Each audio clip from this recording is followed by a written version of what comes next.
After 1964, a new club came on the scene. It was Conroy Archers. There was a few other different clubs around the country at that particular time. Cork had an archery club which got off the ground and didn't move into any really kind of a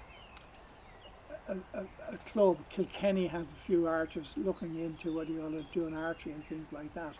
But it really all started in 1972 when a guy called Neil Bracken came back from the Olympics in Munich after the massacre of all the athletes over there. He was a judo coach, and for some reason he found the archery absolutely fascinating.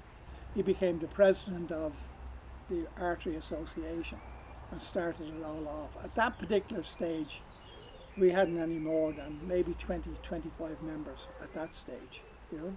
So I was shooting fairly decent. I won the Irish Open, I was national champion, and my scores were in excess of 1200 at that time using wooden bows. I was quite handy, and he said, "Why don't you train for the Olympics?" So I said, "Yeah, I'll have a look at that." So at that particular stage, I started to train for the 1976 Olympics, and subsequently I made that. I made the team for that and represented Ireland. So I was the first guy to represent Ireland at the Olympics. But the training was very, very difficult because the problem was we had no coaches here that had a good understanding of proper coaching and things like that. No, it was difficult enough to attain the scores, but eventually I did make it, and most of the time you had to pay your own way to get to these places, but nevertheless it put archery on the map. So the next stage of it was one of the best presidents we ever had. It was a fellow called Joe Callahan. He came into it in around the 1970s, just before 1976, and started archery off. At that particular stage, the membership again wouldn't have been any more than 45, 50.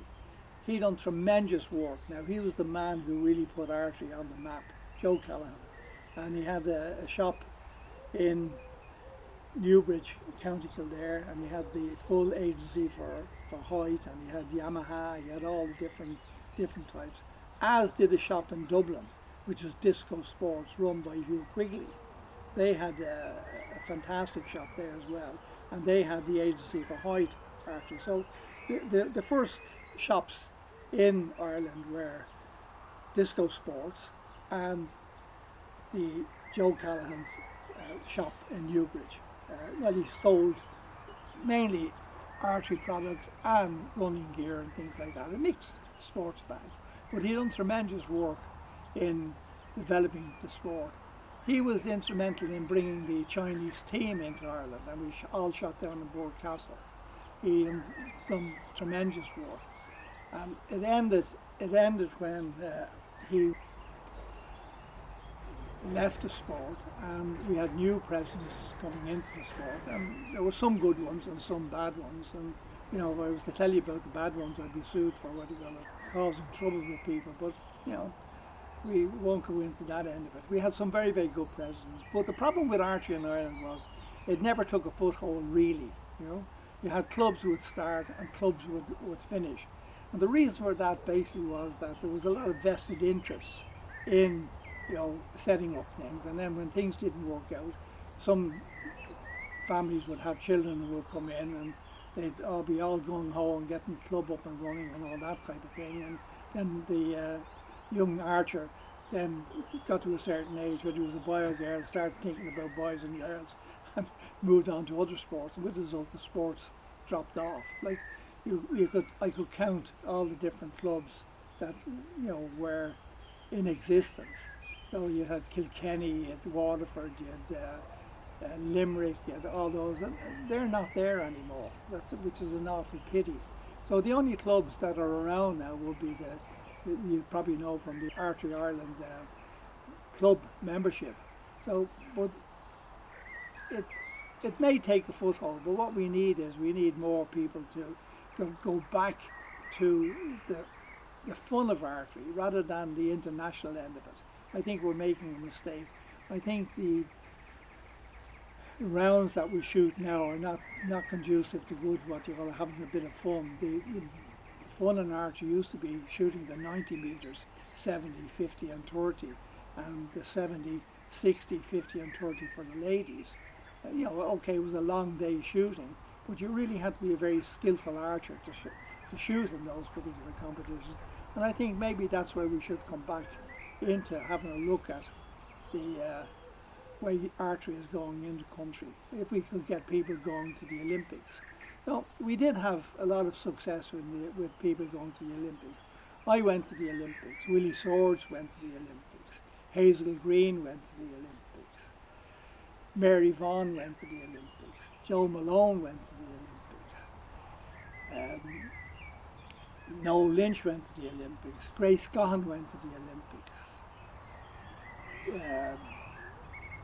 You had many others. You had Sean Healy shot in Beijing and almost got into the medal match. Grace Gahan got fourth in the Olympics. You know, Hazel Green 21st. So we had great success at that particular stage, and they by no means were they mean scores. Mary Vaughan could shoot in excess of 1250. Joe Malone was the same. Keith Hanlon, he was the first man to shoot over 1300.